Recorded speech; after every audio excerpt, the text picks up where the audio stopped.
আসসালামু আলাইকুম। নারীর টানে বাড়িতে ফিরবই, সে হোক না ফুটপাতের দোকানদার বা রিক্সাওয়ালা বা সবজিওয়ালা বা কোটিপতি। ঈদ মোবারক। জানি না বন্ধুরা কে কোথায় থেকে দেখছেন, সবাইকে ঈদের অগ্রিম শুভেচ্ছা। পথে পথে সুজন ভাই, রাত্রি প্রায় 12টা, তারপরেও মানুষ ছুটছে। যতই বাধা হোক বাড়িতে তারা যাবেই। ঈদ একসঙ্গে ঈদ করার মজাই আলাদা। তাই তো দেখুন, ছোট একটি মিনি বাস নিয়ে তারা গার্মেন্টসের শ্রমিক, তাদের সবারই বাড়ি একই এলাকায়। তাই সবাই একসঙ্গে ছোট একটি বাস নিয়ে বাড়িতে একসঙ্গে ঈদ করার জন্য রওনা হচ্ছে। আর শাকসবজিওয়ালা কম দামে তার সবজি বিক্রি করছে, সেও বাড়িতে যাবে। একজন ফুটপাতের দোকানদার, তার পরিবারে 5 জন লোক, তার বাড়ি সুনামগঞ্জ। সে এখন পর্যন্ত তাদের পরিবারের জন্য কোনো কিছু কিনতে পারেনি, তারপরেও এখন পর্যন্ত সে হাল ছাড়েনি, সংগ্রাম করেই চলছে। কিছু বেশি অর্থ যদি বেচাকেনা হয় তাহলে সে একটু ভালোভাবে পরিবারের সবাইকে নিয়ে ঈদ করবে। দেখুন শুধু ছুটাছুটি, কে কোন দিকে যাবে সবাই ব্যস্ত।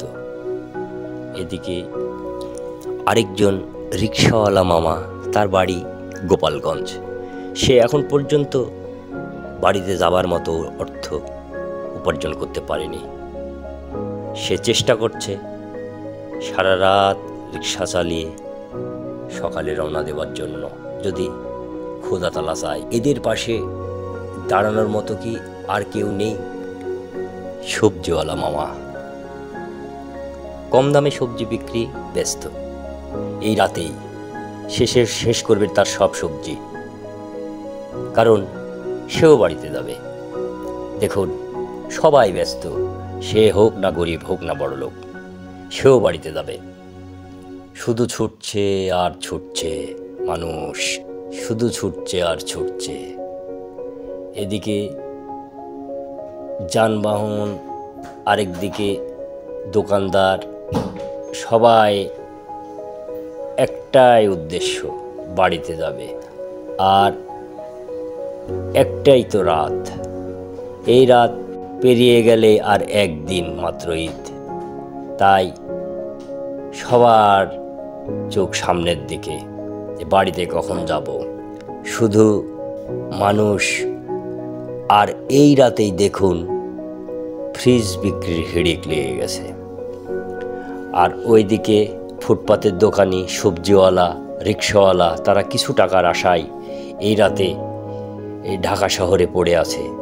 আদৌ এরা বাড়িতে যেতে পারবে কিনা, পরিবারের সঙ্গে দেখা হবে কিনা, একমাত্র খোদাই জানে।